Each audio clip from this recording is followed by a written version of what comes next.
Ethan Hawthorne learned long ago that applause can be louder than truth. The ballroom on the 32nd floor of the Azure Palms Resort in Miami Beach was still buzzing from his keynote. Crystal chandeliers throwing warm light onto tuxedos, silk gowns, and the kind of smiles people practice in mirrors. Someone had introduced him as a visionary in private equity and AI-driven wealth management, and the crowd had eaten it up like dessert. Ethan played the part easily. He always did. 39, self-made, and surgically disciplined, he'd built Hawthorne Capital from a cramped co-working space into a financial machine that touched luxury real estate, passive income portfolios, and high-net-worth asset protection. He didn't just make money, he engineered it. But as the last round of champagne made its slow circle through the room, Ethan's attention wasn't on investors or journalists or the screen behind him flashing green growth charts. It was on the small, persistent tightness in his stomach that refused to leave. He stepped out into the hallway where the carpet swallowed sound, and the ocean was visible through floor-to-ceiling glass like a dark promise. His phone lit up with a message from his CFO, Mariah Kane. "Mariah, need you. Now. Deal trouble." Ethan stared at the screen. Then he looked at the reflection of himself in the glass. An expensive suit, a calm face, eyes that didn't match the calm. He called her. Mariah answered on the first ring.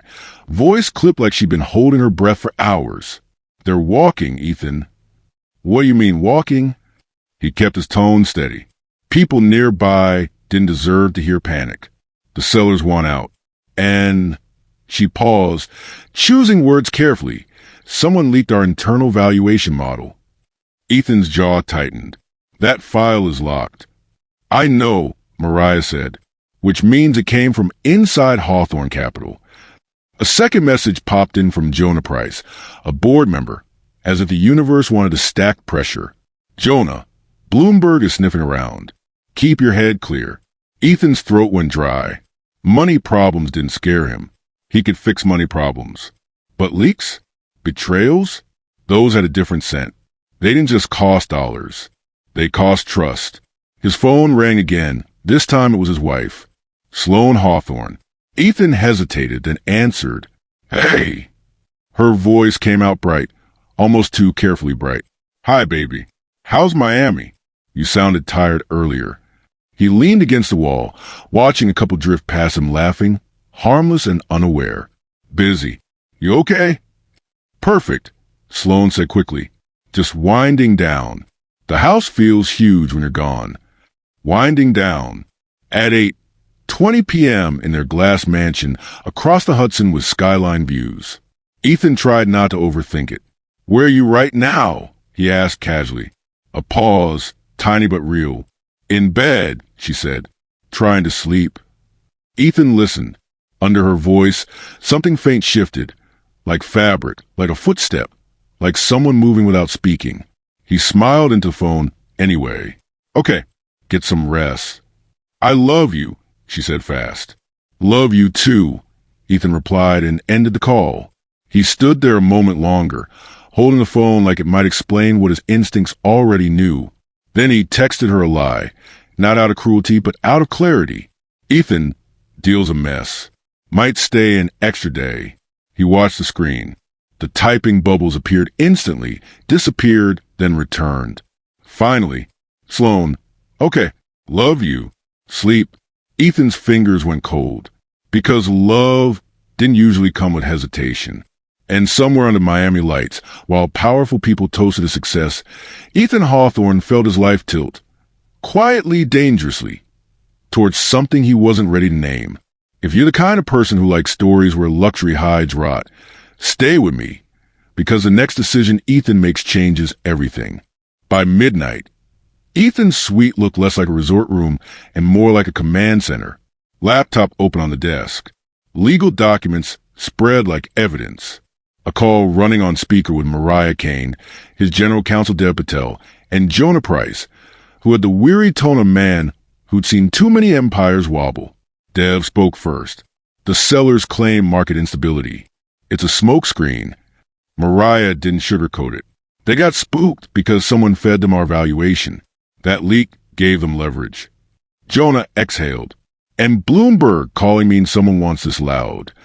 Ethan stared at the skyline outside. Miami glittered like it had no consequences. Who had access to the valuation model? Mariah answered immediately. You, me, Dev, Jonah, 2 analysts, and... She hesitated. Sloan's foundation tech consultant has been in the building lately. Ethan's eyes narrowed. Sloan's what? Dev cleared his throat. Grant Larkin. He's been using our conference rooms for charity planning. Your assistant approved it. Grant Larkin. The name landed like a pebble dropped into deep water. Ethan had met him once. Smooth, confident, always too comfortable around Sloan. Why is he in our building at all? Ethan asked. Mariah's voice lowered. Because Sloan requested it. Ethan didn't respond. He could feel his mind doing what it always did. Connecting dots, testing patterns, tracing risk. Dev kept going.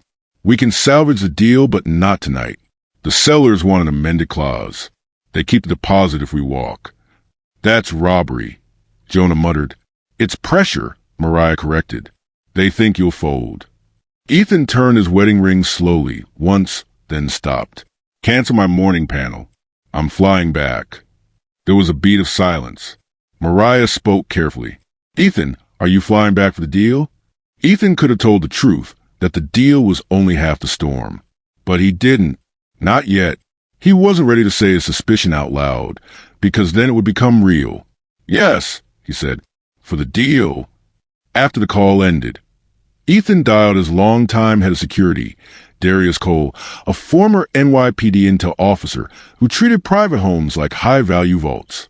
Darius answered groggy. Boss. Ethan's voice stayed calm. I need you to pull the last 2 weeks of exterior camera logs at the house. No alerts. Quietly. Darius woke up fully. Everything okay? Just do it, Ethan said. Then he called his driver, Len Maddox, and had him book for pickup from Teterboro before dawn. At 3:17 a.m., Ethan sat on the edge of the hotel bed, tie off, sleeves rolled, staring at a photo on his phone. Sloan at a charity gala, smiling beside him in a black dress, hand resting lightly on his chest like she belonged there. He remembered how she used to text him when he traveled. I miss you already. Be safe. Call me when you land. Lately, the texts had changed. They were shorter, later, and always ended with the same thing. Sleep, like she wanted him unconscious. At 4:02 a.m., Ethan boarded his jet. As the plane lifted into the dark, his phone buzzed with new text from Sloan. Sloan, wish you were here. Ethan stared at it until the words blurred. Then he whispered, mostly to himself, me too. And for the first time in years, the billionaire who could predict markets couldn't predict what he was about to find in his own home. 2 years earlier, people used to say Ethan Hawthorne won life. They said it at rooftop parties in Tribeca, at private equity dinners in Midtown, at charity auctions where the wine cost more than someone's rent. And they always said it with the same glance, at his success and then at Sloan. Sloan Hawthorne was not loud. She didn't need to be. She had a kind of beauty that came with control, glossy hair, effortless posture, and a voice that made strangers lean in. She ran the Hawthorne Foundation, hosted art events, and spoke about impact like she meant it. Ethan loved her for that softness. The contrast. He met her before the billions, when he was still a hungry man in a sharp suit, trying to build generational wealth from scratch. She had looked at his ambition and called it beautiful, not dangerous. She made him believe his intensity could still fit inside a home. The first crack didn't look like betrayal. It looked like charm. At a Midtown gala at the Glass House, Sloan introduced Ethan to a man with a perfect handshake and a too-easy smile. Ethan, this is Grant Larkin, she said. He's helping the foundation with donor strategy. Grant's eyes flicked over Ethan like he was assessing a brand, not a man. You're the guy who turned 2 million into 2 billion, Grant said, grinning. Respect. Ethan smiled politely. That's a simplified version. Grant laughed like they were friends. I like you. Later that night, Ethan asked Sloan, how do you know him? Sloan waved it off. He's just useful. He knows people. Useful. That word stayed with Ethan. Over the next months, Grant became a shadow at the edges of their life, always present in conversations, always helping, always finding reasons to be near Sloan. Ethan was working nonstop then. Not for status. He didn't care about that. But for stability. He wanted passive income streams, real estate holdings, protection against downturns. He wanted their future locked down. Sloan started suggesting privacy. "We should give the staff more boundaries," she'd say. "It's healthier." Their housekeeper, Elaine Mercer, had been with them since the first penthouse. Elaine was older, sharp-eyed, and loyal in a quiet way that couldn't be bought. One afternoon, Elaine approached Ethan while he reviewed quarterly projections in the home office. "Mr. Hawthorne, may I say something?" Ethan didn't look up. "If it's about the kitchen renovation, tell the contractor." "It's not the kitchen," Elaine said, voice low. "It's visitors." Ethan's pen paused. "Visitors?" Elaine swallowed. "When you travel, people come, not your friends." Ethan's chest tightened, but he forced a calm tone. "Who?" Elaine's eyes dropped. "I can't accuse anyone, but I see patterns. And I worry." Ethan leaned back, mind racing. He wanted to confront Sloan then. He wanted to demand answers. But he didn't, because Ethan Hawthorne was the kind of man who believed love was an investment. If he put enough effort in, enough trust, enough time, the return would be loyalty. He chose trust. Sloan noticed. And in the weeks after that, her smile became a little smoother, her excuses a little cleaner, her phone a little more guarded. Ethan kept building wealth. Sloan, quietly, began building a double life. And Grant Larkin, always useful, became more than a donor strategist. He became a door that opened when Ethan wasn't home. The Hawthorne house wasn't a house so much as a statement. Glass walls, steel beams, modern art, a view of Manhattan that looked like the city was performing for them. People called it a mansion, but it felt like a museum, beautiful, cold, and carefully staged. When Ethan traveled, Sloan treated the mansion like it belonged to her alone. At first, she was careful. She made her choices like a woman who still feared consequences. Grant Larkin would arrive midday in a black SUV, never late, never early. He used a side gate near the sculpted hedges, where the cameras didn't catch faces clearly. He wore confidence like cologne. Sloan would meet him not at the front door, but inside, already prepared, already composed. Sometimes they stayed in the foundation office, doors shut, music low.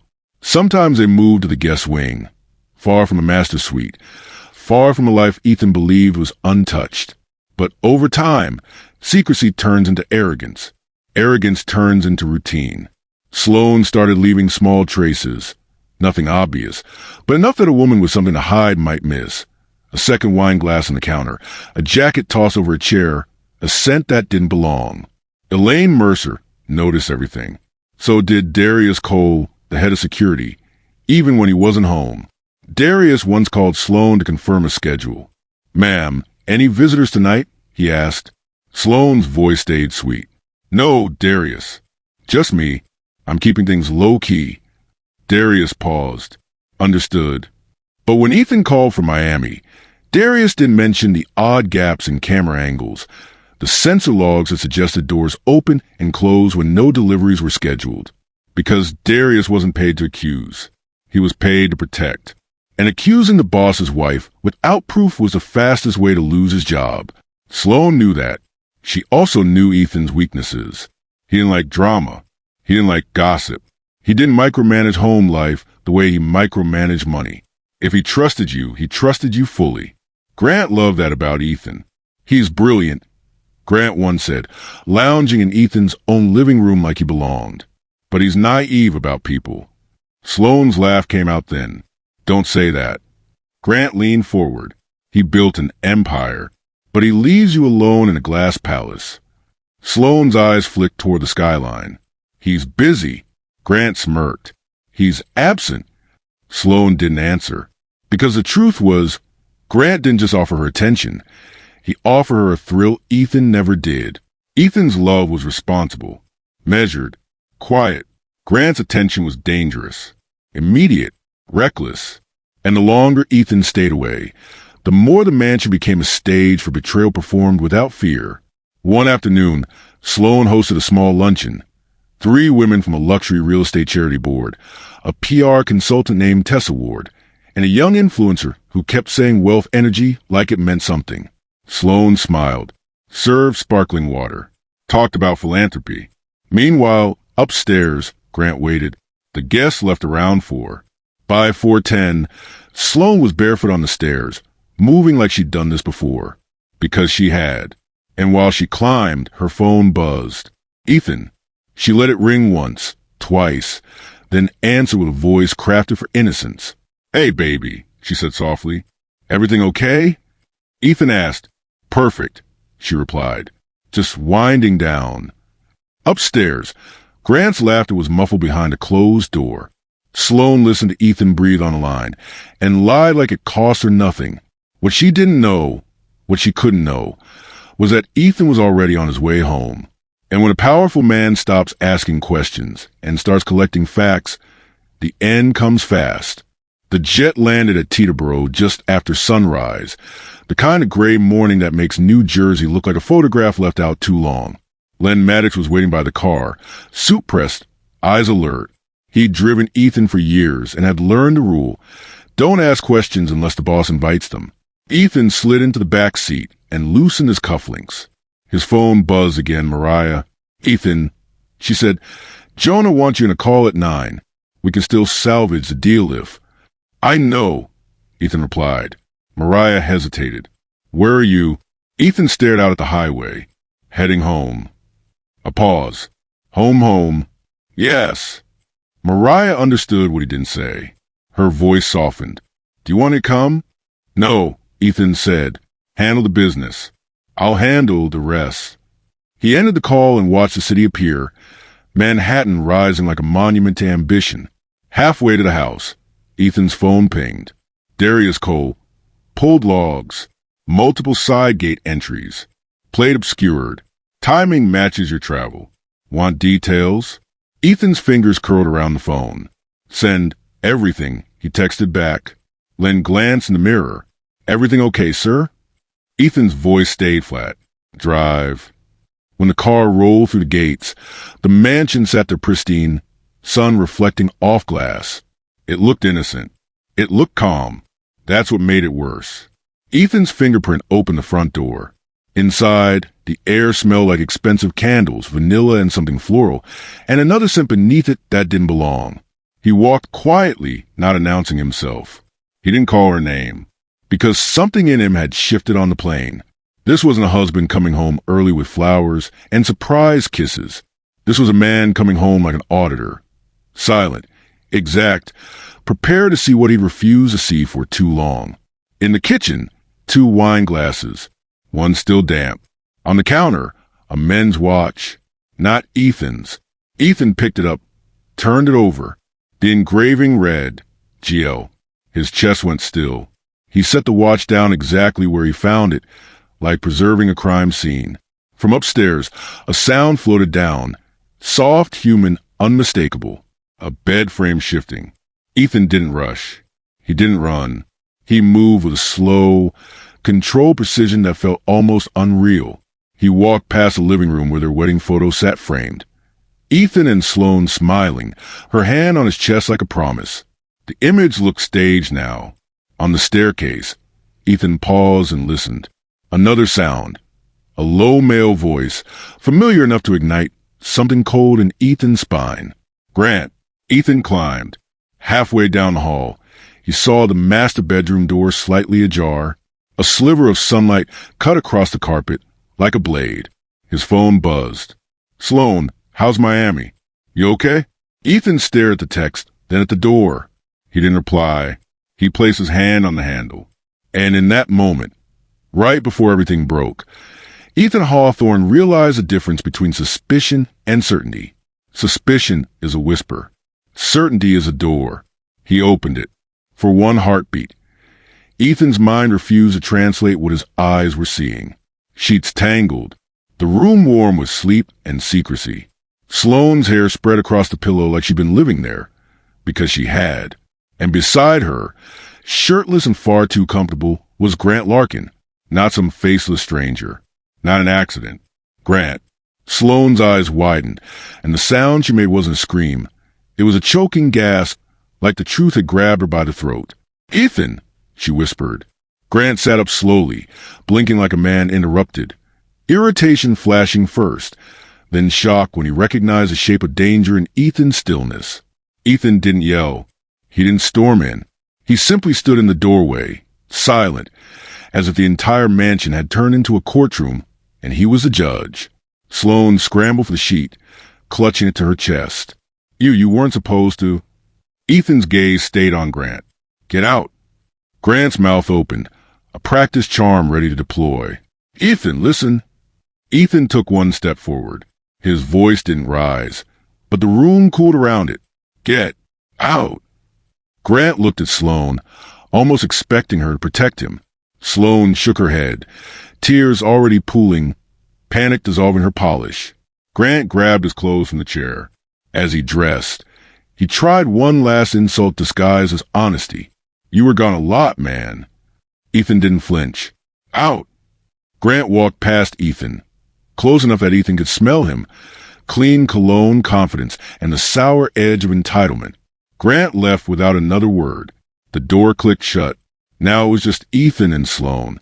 Sloane's tears fell fast. "Ethan, please." Ethan stared at her like she'd become a stranger. "How long?" She swallowed. It was a mistake. "How long?" Ethan repeated, calm enough to terrify. Sloane's lip trembled. "A few months."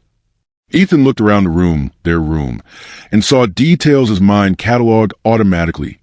Grant's cufflinks on the dresser. A second phone charger plugged in. A men's hoodie folded neatly on a chair like this was normal. A few months didn't look like this. A few months didn't leave fingerprints on a life. Ethan's voice dropped. "You lied to me on the phone." Sloane sobbed harder. "I was lonely. You're always working." "You're always—" Ethan cut her off softly. "Don't." That single word landed heavy. Sloane reached toward him, desperate. "I can fix this. I swear I can." Ethan stepped back, and the movement was small but final. "Don't touch me." Sloane froze like she'd been slapped. Ethan looked at her, really looked, not as his wife, not as a woman he defended at parties, but as a person who had made choices in his absence and kept making them. He asked, almost quietly, was it worth it? Sloane shook her head violently. No, please. Ethan, I'll do anything. Therapy. I'll cut him off. Ethan turned away, walking toward the door as if the room itself was toxic. At the threshold, he paused, not looking back. "I'm calling my attorney." Sloane's voice cracked. "Ethan, please. Please don't do this." But Ethan already understood the cruelest truth. If she had truly respected him, she wouldn't be begging now. She would have stopped before he had to see it. He walked out, leaving her sobbing in the bed that had just become a grave for their marriage. And downstairs, in the quiet of his museum-like mansion, Ethan Hawthorne finally let his face tighten. Not into rage, but into heartbreak so sharp it felt clean. If you made it this far, don't leave, because what Ethan finds out next is worse than what he saw. Ethan didn't sleep. He sat in the home office with one lamp on, the rest of the mansion dark, Manhattan glowing across the water like a distant audience. At 7:30 a.m., Malcolm Reese arrived, an attorney whose entire career was built on high-net-worth divorce, prenups, asset protection, and reputational warfare. Malcolm carried a leather folder like it weighed nothing. Mariah Kane came too, hair pulled back, eyes hard with loyalty. Darius Cole stood near the door, arms crossed. Elaine Mercer hovered quietly with coffee no one touched. Malcolm placed the folder on the desk. "Ethan, I'm sorry. Now tell me what happened." Ethan's voice stayed flat. "I walked in. She was in bed with Grant Larkin." Mariah's jaw tightened. "Grant?" "The foundation consultant." Darius muttered, "I knew that name felt wrong." Sloane's phone started buzzing upstairs.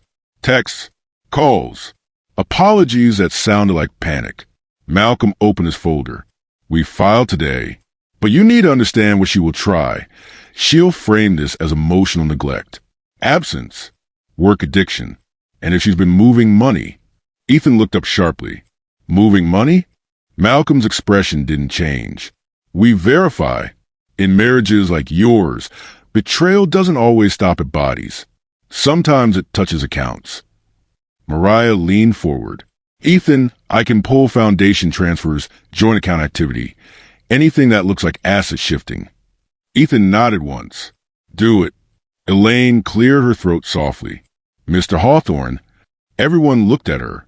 Elaine's eyes were wet but steady. I saw him here many times. Not just recently. Ethan's chest went tight. How long, Elaine? Elaine swallowed. Over a year. Saying it out loud changed the air in the room. Sloane's few months crumbled. A year meant every business trip, every late meeting, every night Ethan believed he was building their future. Mariah whispered, furious. She lied straight through her teeth. Darius stepped closer. I can pull gate logs and plate reads.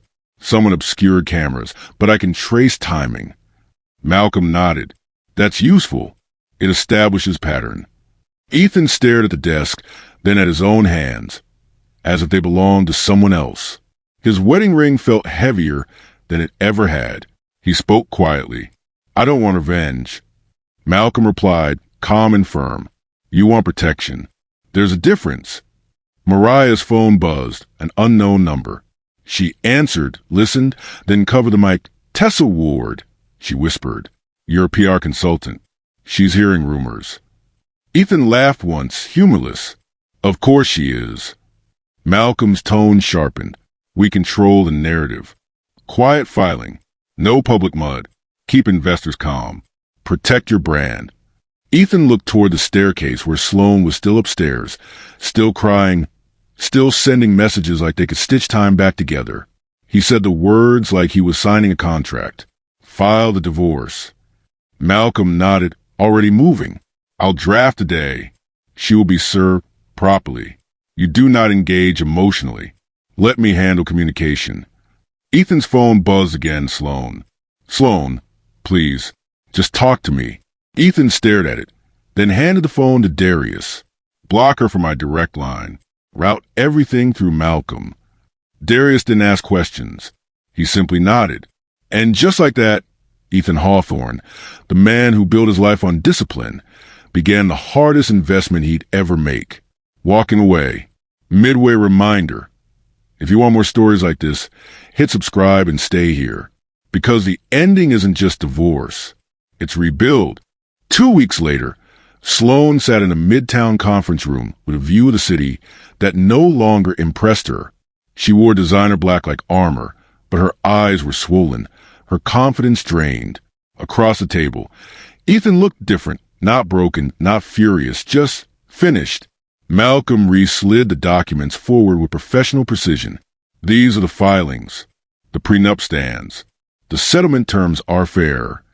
Sloane's attorney began talking. Percentages, property, amicable separation, but Sloane barely heard it. She stared at Ethan like she was trying to find a version of him who used to forgive. You're really doing this, she whispered. Ethan's voice stayed calm. You did this. Sloane shook her head, tears threatening again. I made a mistake. Ethan leaned forward slightly, not cruel, just honest. A mistake is forgetting a birthday. A mistake is saying something stupid in anger. He looked at her, eyes steady. A year is a decision. Sloane flinched. Her voice cracked. You were never home. Ethan nodded once, like he'd already considered that argument. I built everything you lived in. I protected you. I trusted you. He paused, then said the sentence that truly ended it. And you used my trust like it was disposable. Sloane's hands trembled over the papers. Grant. He doesn't matter. Ethan's jaw tightened just a fraction. He mattered enough to be in my bed. Silence swallowed the room. Sloane finally reached the pen, but she stopped, looking up at Ethan with something like fear. Do you hate me? Ethan answered quietly, and the honesty was sharper than hatred. I don't know what I feel, but I know what I won't do. He signed. The pen scratched across paper. Soft, final, irreversible. Sloane broke down, shoulders shaking, face collapsing into grief. Ethan didn't celebrate. He didn't smirk. He simply stood, nodded once to Malcolm, and walked out.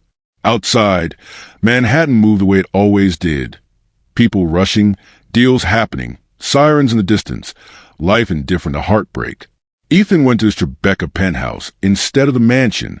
Smaller space, cleaner air, no ghosts in the corners. Mariah met him there with a folder. Not business this time, but something else. A list of practical steps. Therapist recommendations, she said. A financial reset checklist. And a reminder, you're not alone. Ethan's throat tightened. Thank you. Mariah hesitated. What happens now? Ethan stared out at the city lights. Now I rebuild. He didn't mean money. He meant sleep without suspicion.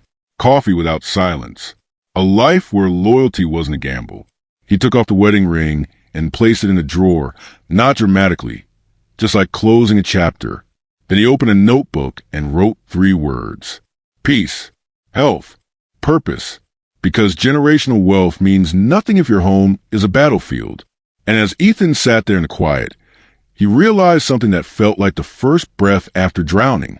Betrayal can break your heart, but it can also return you to yourself. If you stayed to the end, you're my kind of audience. Subscribe for more modern, high-drama stories like this. And drop a comment. Should Ethan ever love again, or should he keep building a life no one can destroy?